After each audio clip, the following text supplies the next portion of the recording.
आज का हमारा टॉपिक है छायावाद उत्तरकाल। छायावाद तक हम कर चुके हैं, भारतीय हिंदू युग, द्विवेदी युग और छायावाद। आज हम करेंगे छायावाद उत्तरकाल, जिसे प्रगतिवाद भी है, जिसका नाम 1936 से 1942। प्रगतिवाद का समय है 1936 से 1942। तो शुरुआत करते हैं। लखनऊ में अप्रैल 1936 ईस्वी में प्रगतिशील लेखक संघ की स्थापना और प्रथम अधिवेशन के समय से हिंदी में प्रगतिवादी आंदोलन की शुरुआत होती है और इस अधिवेशन के प्रथम अध्यक्ष मुंशी प्रेमचंद थे।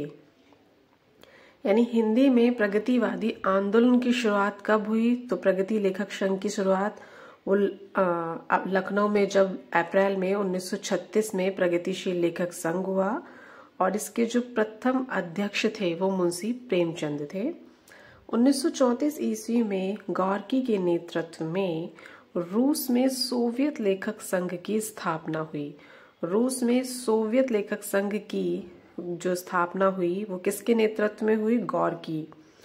और यह विश्व का पहला लेखक संगठन था, विश्व का पहला लेखक संगठन। 1935 ईस्वी में हेनरी बारबोस की पहल पर पेरिस में E.M. फॉरेस्टर ने प्रगतिशील लेखक संघ की स्थापना की। आगे है मुल्कराज आनंद, सजाद जहीर, ज्योति घोष, K.M. भट्ट, हिरेन मुखर्जी, S. सिन्हा, मोहम्मद दिन तासीन ने भारत की तरफ से सर्वप्रथम इंग्लैंड में जुलाई 1935 ईस्वी में भारतीय प्रगतिशील लेखक संघ का गठन किया, भारत की तरफ से। ठीक है। प्रगतिवाद का सैद्धांतिक आधार मार्क्स का द्वंद्वात्मक भौतिकवाद है। जो प्रगतिवाद का सैद्धांतिक आधार है वो मार्क्स का द्वंद्वात्मक भौतिकवाद है। राजनीति के क्षेत्र में जो समाजवाद या साम्यवाद है, साहित्य के क्षेत्र में वही प्रगतिवाद है। जो राजनीति के क्षेत्र में समाजवाद या साम्यवाद है वही साहित्य के क्षेत्र में प्रगतिवाद है। डॉक्टर बच्चन सिंह ने सुमित्रानंदन पंत कृत युगवाणी को खड़ी बोली का प्रथम प्रगतिवादी काव्य माना है। सुमित्रानंदन पंत की जो रचना है खड़ी बोली में युगवाणी, उसको बच्चन सिंह ने प्रथम प्रगतिवादी काव्य माना है। डॉक्टर गणपति चंद्र गुप्त ने कालक्रम की दृष्टि से रामेश्वर करुणकृत ब्रजभाषा काव्य करुण सस्सई को प्रथम प्रगतिवादी कवि और काव्य माना है। बच्चन सिंह ने माना है सुमित्रानंदन पंत को और उनकी युगवाणी की रचना को। गणपति चंद्र गुप्त ने माना है रामेश्वर करुण को कालक्रम की दृष्टि से, और ब्रजभाषा कृत उनकी करुण सस्सई को प्रथम प्रगतिवादी कवि और काव्य माना है। प्रमुख कवि कालक्रम अनुसार, प्रगतिवाद के प्रमुख कवि कालक्रम अनुसार पहले हैं केदारनाथ अग्रवाल। केदारनाथ अग्रवाल का संक्षिप्त जीवन वृत्त निम्नलिखित है। सबसे पहले हम केदारनाथ अग्रवाल के बारे में जानेंगे। केदारनाथ अग्रवाल का जन्म हुआ 1911 में और मृत्यु हुई 2000 में। जन्म स्थान है कमासीन, बांदा। माता पिता हैं हनुमान प्रसाद और घिसुट्टो। पत्नी है पार्वती। प्रथम संग्रह है युग की गंगा। केदारनाथ अग्रवाल अपनी काव्य यात्रा के आरंभिक दौर में बालेंदु उपनाम से रचनाएं करते थे। केदारनाथ अग्रवाल जो है आरंभिक में बालेंदु उपनाम से कौन रचना करते थे? केदारनाथ अग्रवाल। तब वे ब्रजभाषा में कवित्य सवया छंद में लिखते थे। केदारनाथ अग्रवाल ने देश विदेश के तमाम कवियों की कविताओं का अनुवाद देश विदेश की कविताएं शीर्षक से किया है। यानी कि केदारनाथ अग्रवाल ने देश विदेश की जो तमाम कविताएं हैं जो उनका अनुवाद किया है वो देश विदेश की कविताएं शीर्षक से किया है। केदारनाथ अग्रवाल की रचनाओं की कालक्रम अनुसार सूची। ये केदारनाथ अग्रवाल की रचनाएं हैं कालक्रम के अनुसार। केदारनाथ अग्रवाल की पहली रचना है युग की गंगा 1947।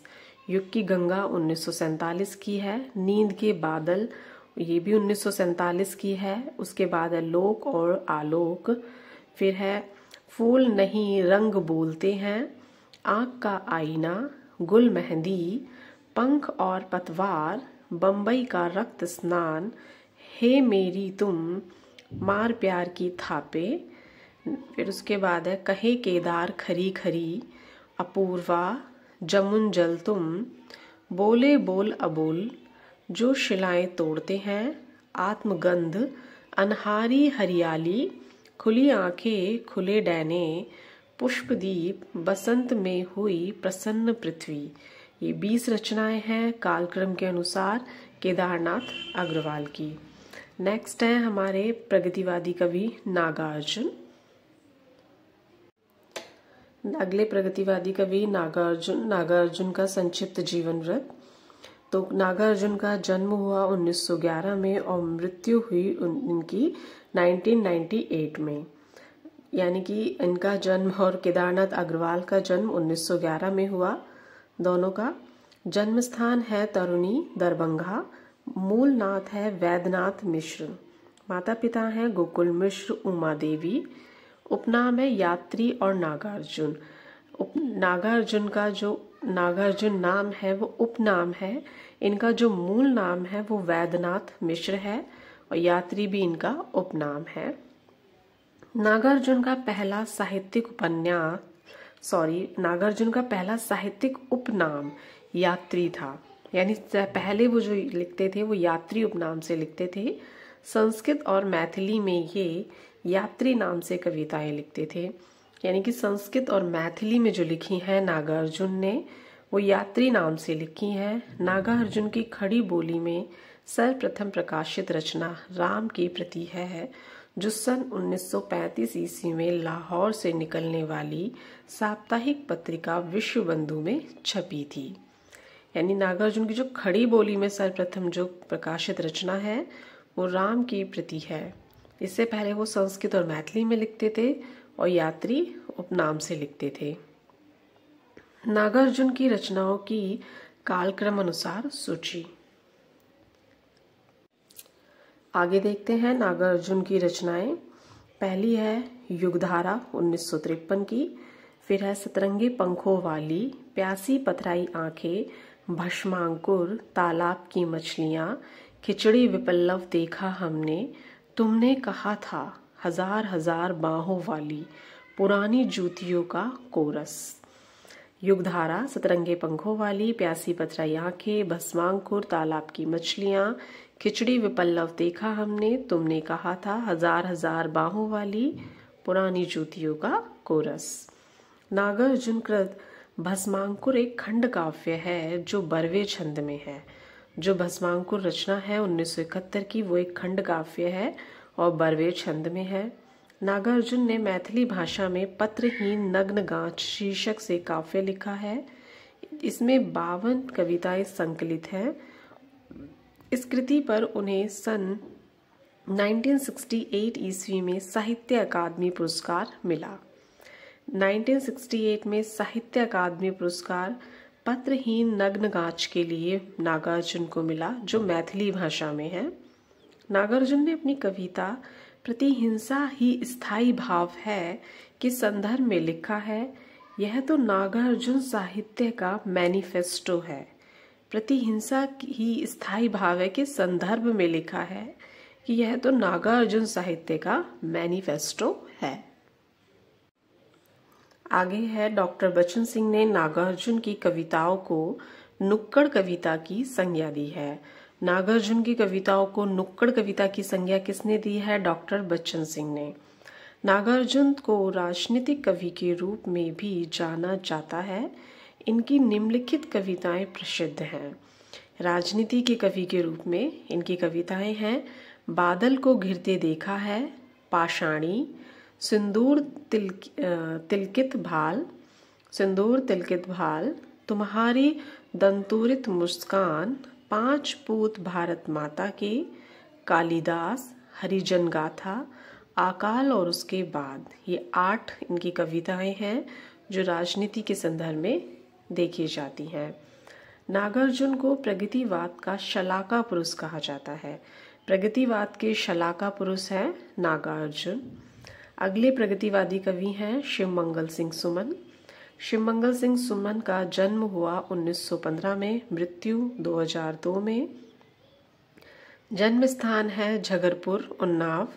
मूल नाम है शिवमंगल सिंह, उपनाम है सुमन। प्रथम संग्रह है हिल्लोल। हिल्लोल इनकी रचना है 1939 की। शिवमंगल सिंह जी की आगे देखते हैं प्रमुख रचनाएं। शिवमंगल सिंह की प्रमुख रचनाएं हैं, पहली है हिल्लोल, दूसरी है जीवन के गान, युग का मोल, प्रलय सृजन, पांचवी है विश्वास बदलता ही गया, छठी है विंध्य हिमालय, सातवीं है मिट्टी की बारात, आठवीं है वाणी की व्यथा, नौवीं है पर आंखें नहीं भरी, 10वीं है हम पंछी उन्मुक्त गगन की। ये 10 रचनाएं हैं शिवमंगल सिंह सुमन की। शिवमंगल सिंह सुमन की प्रसिद्ध कविताएं हैं गुनिया का यौवन, कलकत्ते का आकाल, चल रही कुदाली। इनकी जो प्रसिद्ध कविताएं हैं, पहली है गुनिया का यौवन, दूसरी है कलकत्ते का अकाल, तीसरी है चल रही कुदाली। ये शिवमंगल सिंह की प्रसिद्ध कविताएं हैं। अगले प्रगतिवादी कवि हैं वासुदेव सिंह त्रिलोचन। वासुदेव सिंह त्रिलोचन जी का जन्म हुआ 1917 में, मृत्यु 2007 में। जन्म 1917, मृत्यु 2007। जन्म स्थान चिरानी पट्टी, सुल्तानपुर। मूल नाम वासुदेव सिंह, उपनाम त्रिलोचन। प्रथम संग्रह है धरती है 1945 ईस्वी का।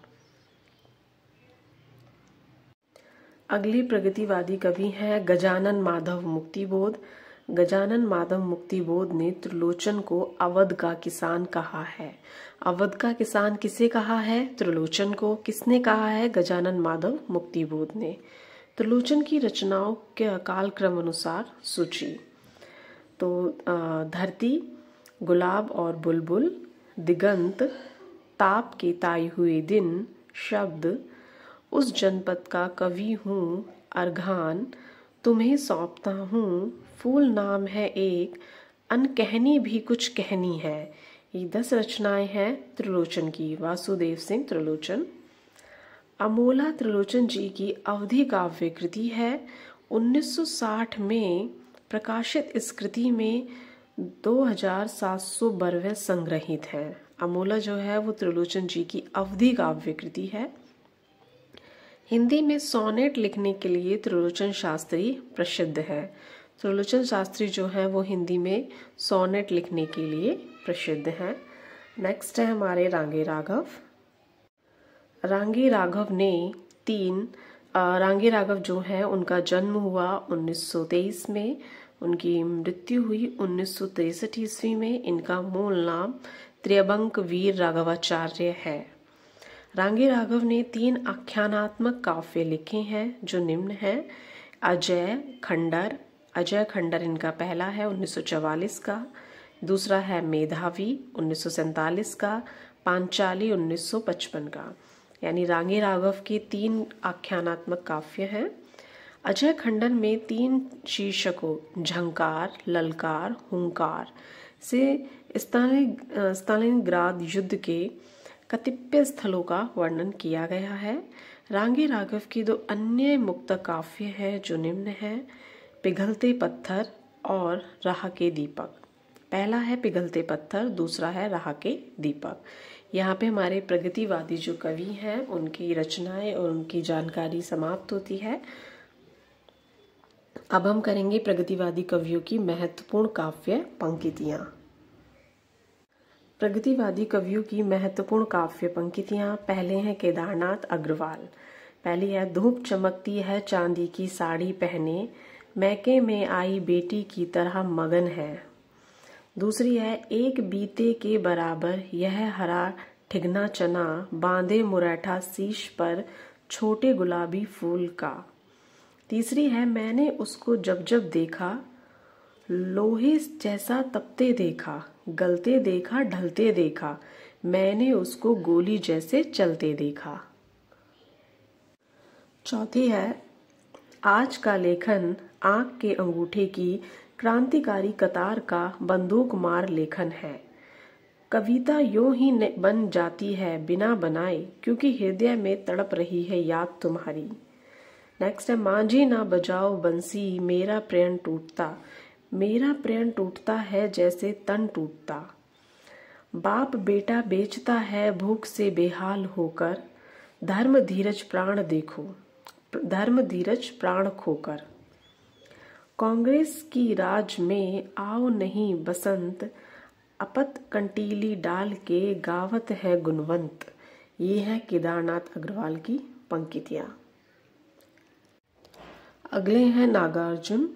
नागार्जुन है, पहली है, जन जन में जो ऊर्जा भर दे, मैं उद्गाता हूँ उस रवि का। दूसरी है, याद आता मुझे अपना त्रिनी ग्राम, याद आती लीचियां और आम। तीसरी है, कई दिनों तक चूल्हा रोया, चाकी रही उदास, कई दिनों तक कानी कुतिया सोई उसके पास। चौथी है, कालिदास सच बतलाना, इंदुमती के मृत्यु श्लोक से, अज रोया या रोए तुम थे। कालिदास सच बतलाना। अगले हैं त्रिलोचन। त्रिलोचन की पंक्तियां हैं, मुझे जगत जीवन का प्रेमी, बना रहा है प्यार तुम्हारा। दूसरी है, यूं ही कुछ मुस्कुराकर तुमने परिचय की वह गांठ लगा दी, जड़ता है जीवन की पीड़ा निस्तरंग पाषाणी क्रीड़ा, तुमने अनजाने वह पीड़ा छवि से सर से दूर भगा दी। आगे है रामधारी सिंह दिनकर। रामधारी सिंह दिनकर का समय है 1908 से 1974 ईस्वी। रामधारी सिंह दिनकर के काव्य में राष्ट्रीय सांस्कृतिक चेतना और प्रगतिवादी चेतना दोनों विद्यमान है। रामधारी सिंह दिनकर के काव्य में राष्ट्रीय चेतना भी है और प्रगतिवादी चेतना भी है। रामधारी सिंह दिनकर को समय सूर्य तथा अधैर्य का कवि भी कहा जाता है। समय सूर्य और अधैर्य का कवि रामधारी सिंह दिनकर को कहा जाता है। आगे है रामधारी सिंह दिनकर की प्रमुख कृतियां। दिनकर की प्रमुख कृतियां हैं, रेणुका 1935 की है, रेणुका पहली, हुंकार दूसरी, तीसरी है रसवंती, चौथी है द्वंद्व गीत, पांचवी है कुरुक्षेत्र, छठी है सामधेनी, सातवीं है रश्मि रथी, आठवीं है नील कुसुम, नौवीं है दिल्ली, 10वीं है उर्वशी, 11वीं है परशुराम की प्रतीक्षा, 12वीं है आत्मा की आंखें, 13वीं है हारे के हरिनाम, 14वीं है धूप और धुआं, 15वीं है नीम के पत्ते, 16वीं है इतिहास के आंसू। और जो उर्वशी है वो गीति नाट्य है, कुरुक्षेत्र प्रबंध काव्य है, रश्मि रति खंड काव्य है। जो रामधारी सिंह दिनकर की 3 रचनाएं हैं, कुरुक्षेत्र प्रबंध काव्य, रश्मि रति खंड काव्य, उर्वशी गीति नाट्य है। दिनकर ने मैथिली शरण गुप्त के सामने स्वयं को महज डिप्टी राष्ट्रीय कवि ही माना है। रामधारी सिंह दिनकर ने मैथिली शरण गुप्त के सामने स्वयं को महज डिप्टी राष्ट्रीय कवि ही माना है। दिनकर को उर्वशी महाकाव्य के लिए सन 1972 में भारतीय ज्ञानपीठ पुरस्कार प्रदान किया गया। इसे गीति नाट्य भी कहा जाता है। रामधारी सिंह दिनकर को उर्वशी महाकाव्य के लिए 1972 में भारतीय ज्ञानपीठ पुरस्कार प्रदान किया गया। आगे है रामधारी सिंह दिनकर की महत्वपूर्ण काव्य पंक्तियां। ओ द्विधाग्रस्त शरदुल्य बोल। दूसरी है सवानों को मिलता दूध, भात बच्चे भूखे अकुलाते हैं, माँ की हड्डी से ठुठुर चिपक जाड़े की रात बिताते हैं।